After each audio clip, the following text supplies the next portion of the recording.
With the death of Rhaenyra Targaryen, many believed the Dance of the Dragons had reached its conclusion. But Westeros had already learned a brutal lesson. Wars do not end neatly. They collapse, slowly, violently, and unpredictably. King Aegon II Targaryen returned to King's Landing victorious in name, but shattered in reality.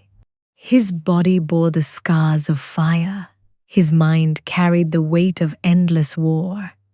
His dragon, Sunfire, still lived, but was grievously wounded. Even in triumph, there was no joy.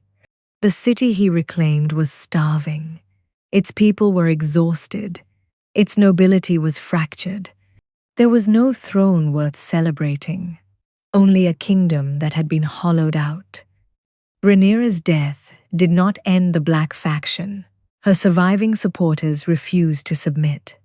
Her eldest son, Aegon the Younger, was hidden away for protection. Her other son, Viserys II Targaryen, was also lost to the chaos of war. Each side now claimed legitimacy through children too young or too broken to rule. The war had created no clear winner, only survivors. Aegon II's victory proved short-lived. King's Landing remained unstable. Factions within the court plotted against one another. Former allies turned suspicious. Even loyalty could not survive exhaustion forever. And then, in the midst of this fragile peace, Aegon II was poisoned.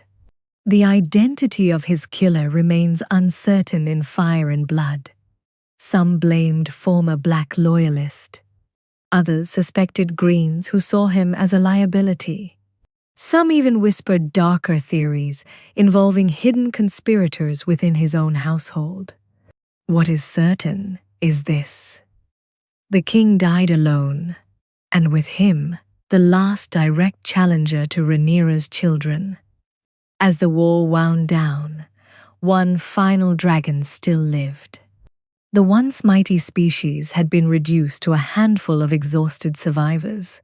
The last recorded dragon of this age would die not in battle, but in captivity, starved, neglected, or possibly poisoned.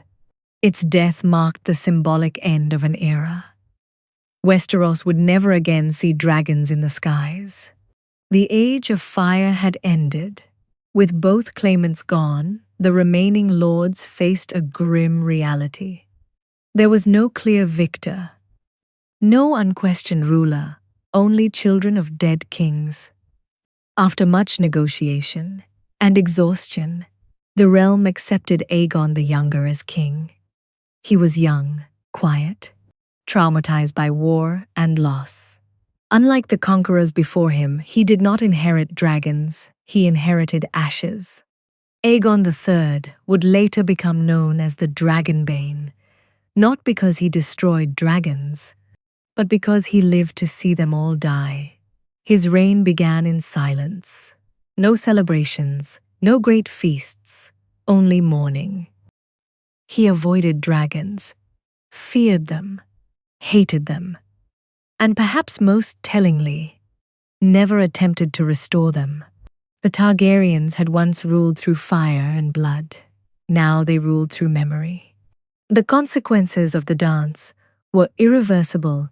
The dragon population collapsed entirely. House Targaryen lost its greatest military advantage. Noble houses across Westeros were weakened or destroyed. Deep political mistrust replaced the old unity of Jaehaerys' reign. The Iron Throne remained, but it was no longer unquestioned. The age of unquestioned Targaryen dominance had ended. The Dance of the Dragons did not simply decide a succession dispute. It reshaped Westeros itself. It proved that even dragons could not prevent civil war. It revealed that Targaryens were not gods among men, but a family capable of destroying itself. And in doing so, it ensured that future generations would never again view the Iron Throne as unshakable. The end.